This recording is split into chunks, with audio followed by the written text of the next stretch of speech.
Global Birth Defect Description and Coding app is a product of the International Committee of Congenital Anomaly Surveillance Tool, which is headed by Professor Helen Dock. And the team from Ulster University coordinated the whole project, including Professor Helen Dock, who's the lead, myself, and Katie Cannell. And then we had a couple of translators from Latin America. And the software design was done by Biomedical Computing Limited in the UK. So in this presentation today, I'm just going to take time off. I kind of thought maybe we need, talking to, I don't know exactly the audience, but I thought it would be important to kind of have a general overview of what CAs are, the burden and the problems of surveillance in LMICs, and what existing solutions are there with respect to birth defect description and coding. And then give you a little bit of what our app really does. And then hopefully we'll have some time to talk about, to ask some questions, and then maybe I can throw more light on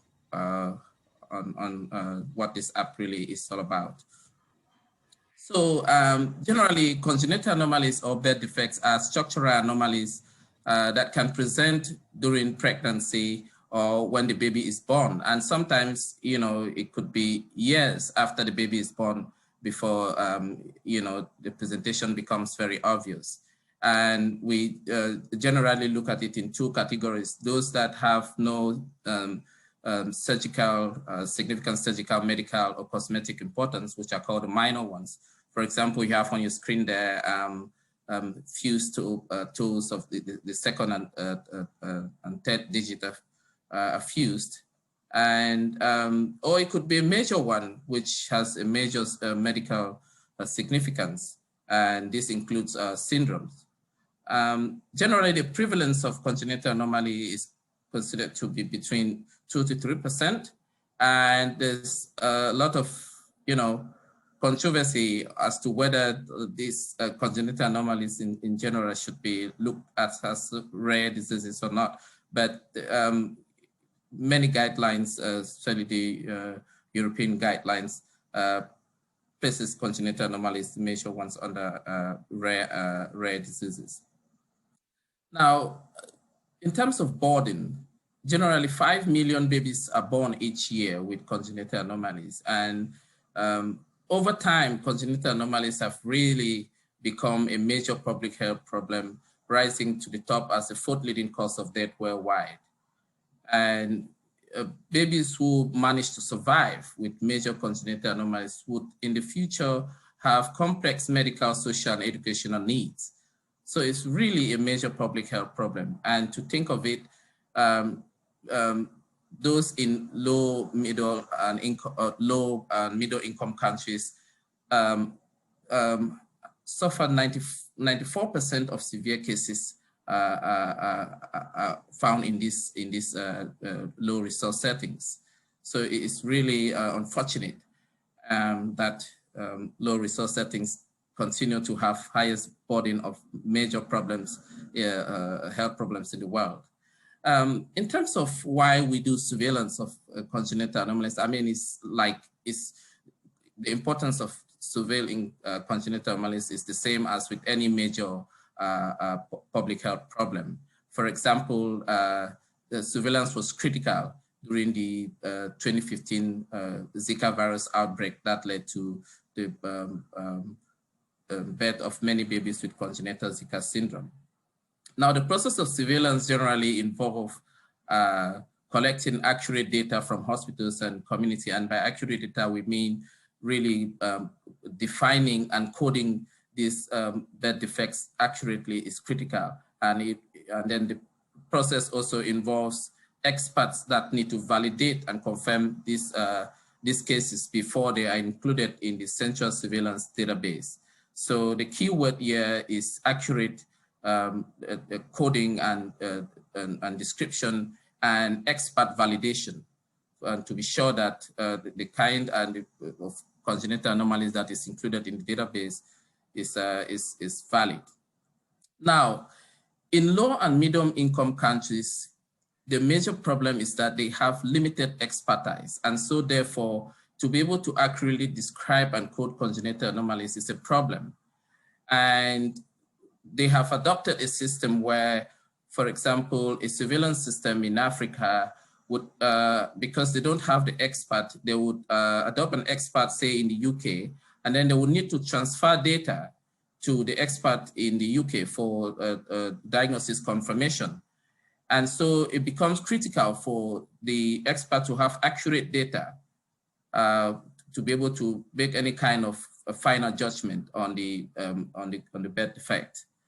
This problem of congenital anomaly surveillance in low and medium income countries became very prominent during the 2015 Zika outbreak in Latin America, where many babies were born with microcephaly and congenital Zika syndrome.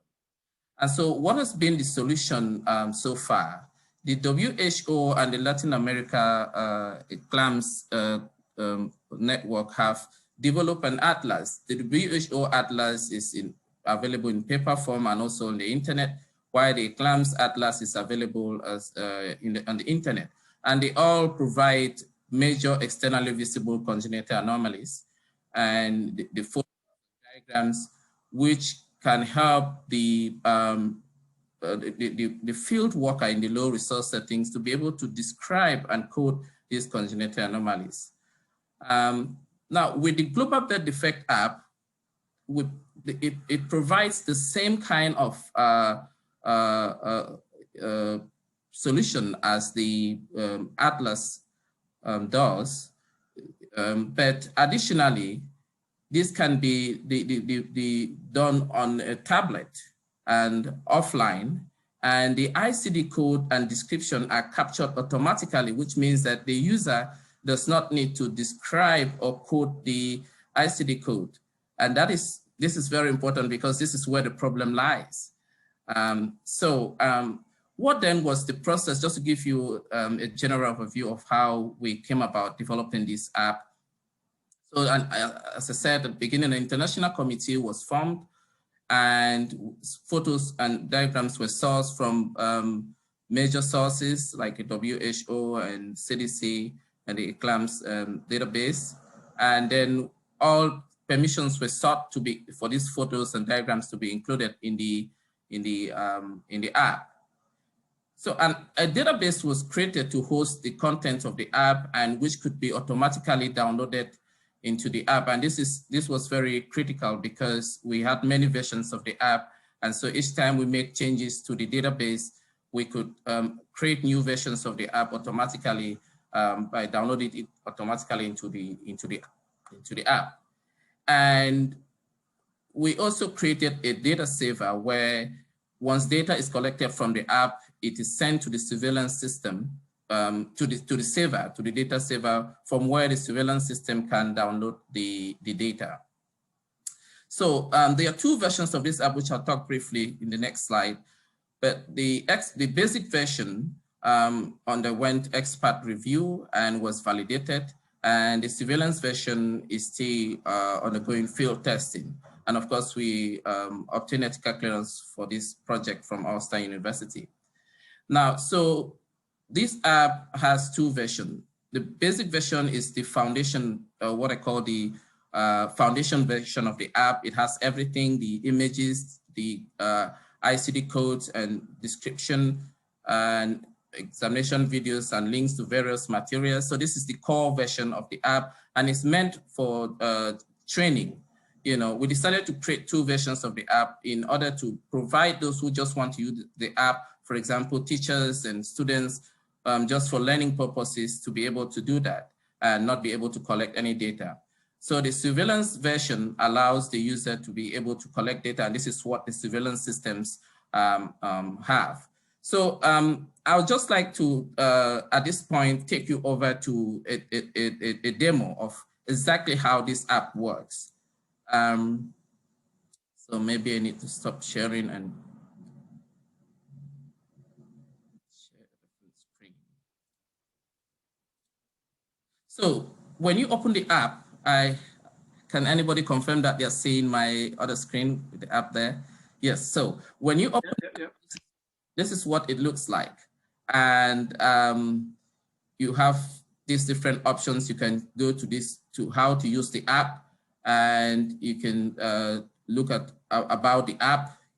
And then this orange button here is where you go to see the birth defects. And for the user to be able to have access to the app, you must register. So when you click the registration button, it takes you to a page where you can enter information. Now, the registration code here is depending on the registration code that you are given, you can access either the basic version or the surveillance version. So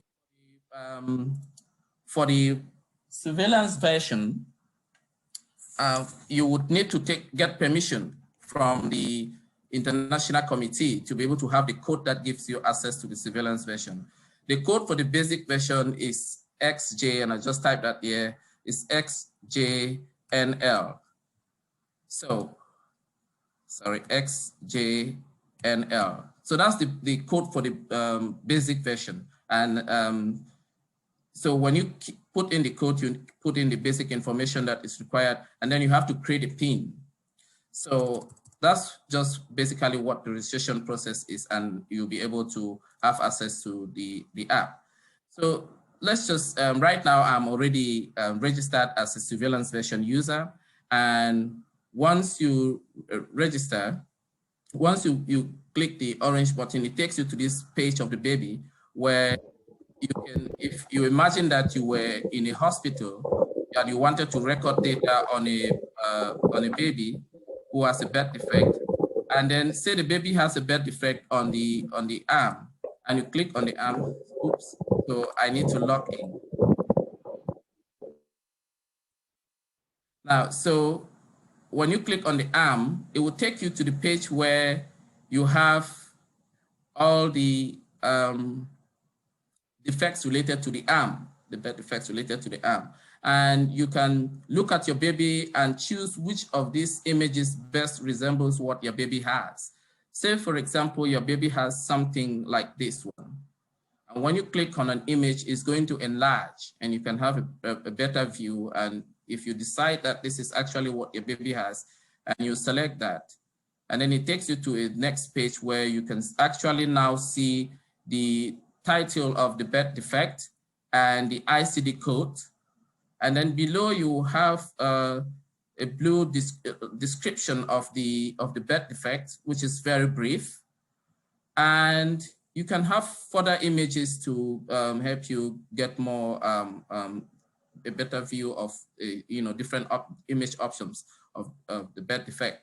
Now, this dark blue link here is always present where there are similar anomalies. So each time one finds this dark blue link, it's important that they click on it because birth defects often resemble each other. And so if I click on this, I see that this takes me to pre-axial polydactyly, which is a birth defect, an extra digit on the thumb. And I can read the description here to further clarify what I'm looking at. And if I think that this is not what my baby has, I can go back to what I was looking at previously, which is post-axial polydactyly, which is an extra digit on the last finger or the small finger. So at this point, if I'm sure, I would record the birth defect. But I just want to quickly show you at this point, actually, if you were a basic user, you will not see this record birth defect button.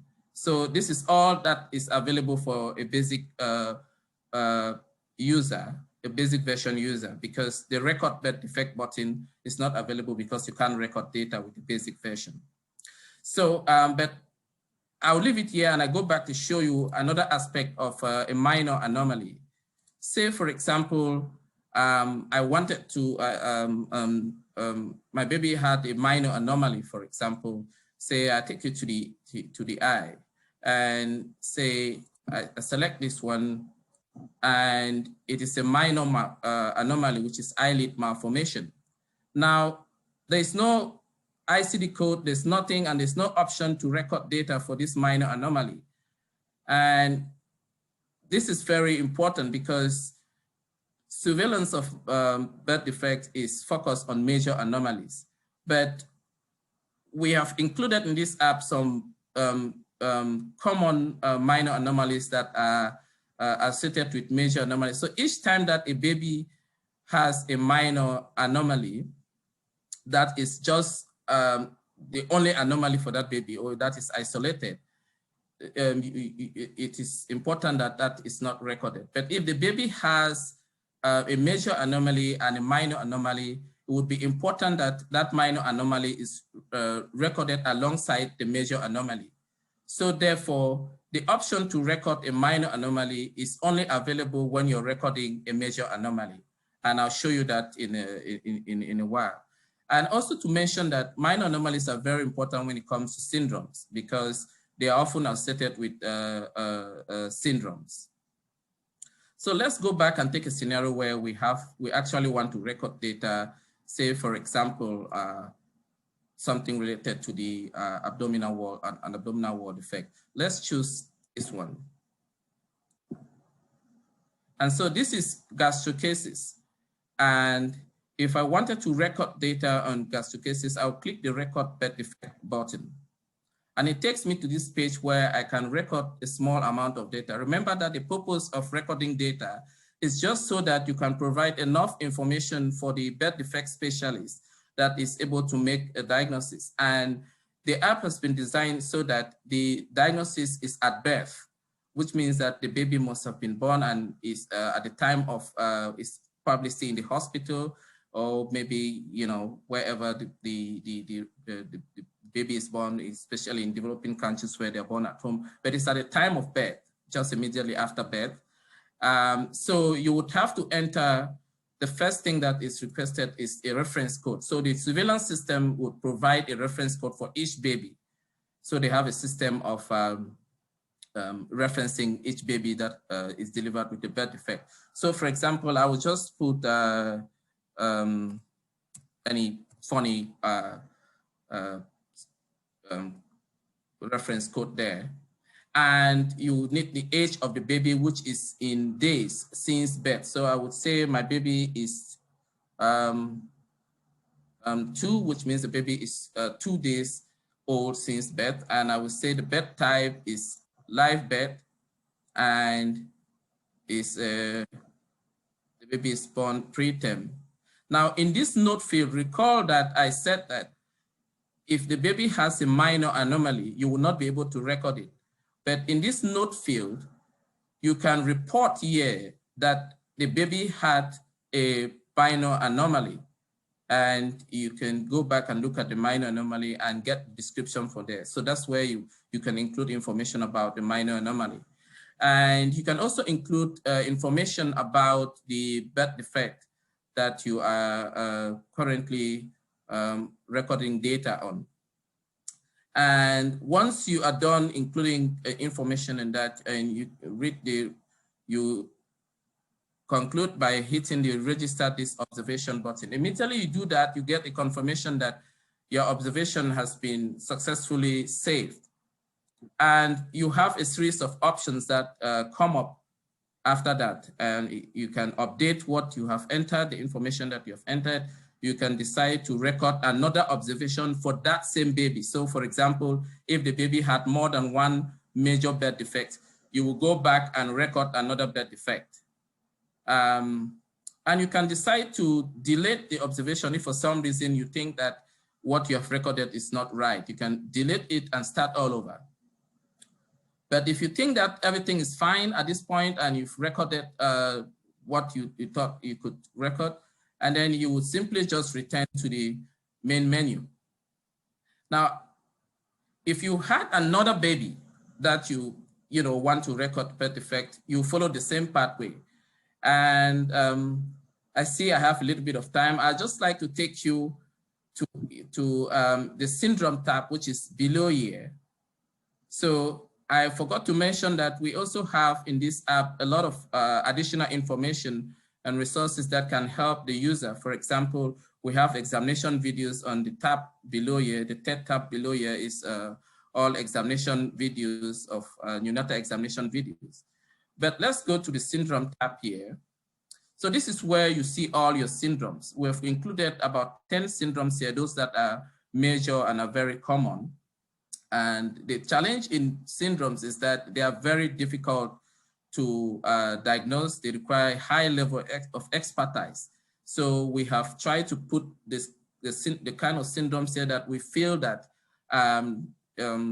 the basic non-expert user can at least be able to record, data with some level of precision using the app.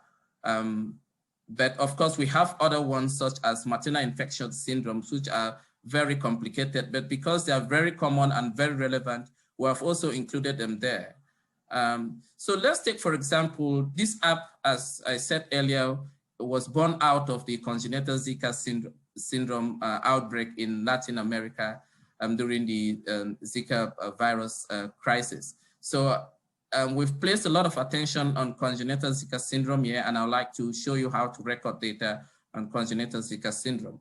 So when you click there, you have a lot of information. Now, for congenital Zika syndrome, there are two things that you need to consider when you're recording data for congenital Zika syndrome. First, you want to record data because the syndrome is should be as a result of a Zika virus infection. You want to record data on whether the mother had an exposure of the Zika virus during pregnancy or not. So when you click on the first, the record button, it will tell you that record evidence of Zika, okay? And there you would have to decide on two things, whether the mother reported a suspected Zika virus infection during pregnancy, or whether there was actually a laboratory confirmed Zika virus infection. So for the purpose of this video, I'm just going to click on this button and say that the mother reported Zika virus infection. And once you do that, this note field is highlighted for you to enter additional information on what the mother said. And for the purpose of this video, I will just decide not to put any notes, but it gives the user an option to record information on what the mother actually said. So, and then you continue.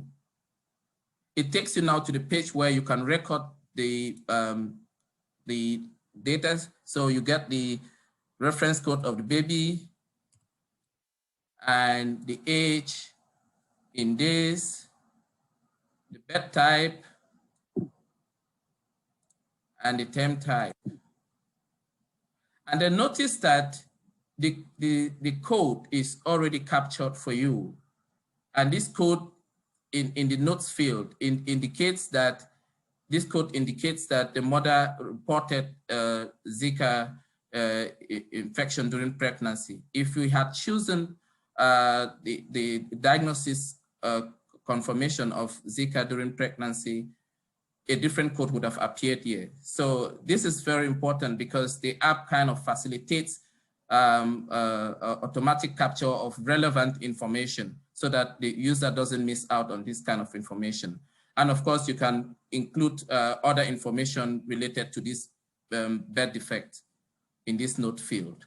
So I'm just going to go ahead and register this observation. And immediately you do that, the important thing here is to remember that unlike the first birth defect or the first baby that we recorded a birth defect for, which the baby had just one birth defect, and that's what we recorded for congenital Zika syndrome. Since as it's a syndrome, what we have done at this point so far is that we have recorded information on the Zika virus infection. So we have not yet recorded information on the congenital anomaly. So in this case, we don't have the option of, or the choice of going back to the, returning to the menu. We must record data on the congenital anomaly that is associated with the virus infection. So we would go back. So when we click the record another birth defect button, it takes you to this page, which has been predefined to contain the common congenital anomalies that are associated with congenital Zika syndrome. So this is important because the user does not go back to the measures, the birth defect selection page, it takes the user to a page where, based on research, careful research, we know that these anomalies are the ones that are most commonly associated with congenital Zika syndrome. So let's choose, for example, clubfoot. And you can record data for clubfoot. Notice at this point that this is a second recording for this same baby, and therefore you do not require, you're not required to key in the basic information about that baby again, because it was already captured the first time when you recorded the information on the Zika virus infection. So this time around, the reference code is already there, and all you need to do is to include notes that are associated with this particular birth defect, which is Talipes equinovarus or clubfoot. Now, so we'll just leave it there and say, yeah, and record this this other birth defect. Now, let's say we are done and we go back to the main menu. Now, to see all the cases that you've recorded data for, you go to the observation log, the observation log. Now, so there you can see that you have 2 cases, and you would see the ICD codes that have been recorded for each of those cases. And what you don't see is the actual title of the birth defect. But if you click, for example, say the first one there, AL3, it takes you to the actual page where you would be able to see that that ICD code is actually a code for gastrocases. And here you would see all the birth defects that are associated with that case as well. Say, for example, instead of choosing the first one, we choose the second one. You can see that there are 2 ICD codes. First, you have the congenital Zika syndrome, which is the overall syndrome. And then it tells you that that syndrome is associated, that baby also had Talipes equinovarus. You can go further to click on each of that of the birth defect, and you can edit at this point. You can make changes. You know, if you forgot to put in something at the time when you were recording the birth defect, this is the point. At this point, you can still do some edit, or even have the possibility of deleting if you made a mistake. Now, so that is a broad view of the app and what it does. And if you have your data at this point in your app and you wanted to send it over to the surveillance system, or where the expert can download it and make a confirmation or validate the diagnosis of the baby, then this is what you do. You first of all highlight, say for example, you want to send this over these 2 cases to the surveillance system. You highlight it, and then you go over to down here. It depends on the device. In some devices, it will show differently, but this is an Android device, and you would click this options button here, and then it would tell you to choose whether you want to delete the selected cases or you want to upload the selected cases. So in this case, we want to upload the selected cases. And you have this pop-up that asks you to confirm whether you want to actually upload these cases, because if you do, the cases are going to be automatically deleted from the app. So at this point, we are sure that we want to upload the cases. And so we click on OK. And there you have a confirmation that the upload is complete. And notice that your cases are no longer there in your app. So what has happened is that the cases have been sent already to the secure saver that I mentioned earlier in this presentation, the data saver, from where the surveillance system can download the data and the expert can be able to make a confirmation. Say you were sending this, say this was a surveillance system in Africa that is working with a birth defect expert in the United Kingdom, so that expert can securely receive that data from the saver at this time.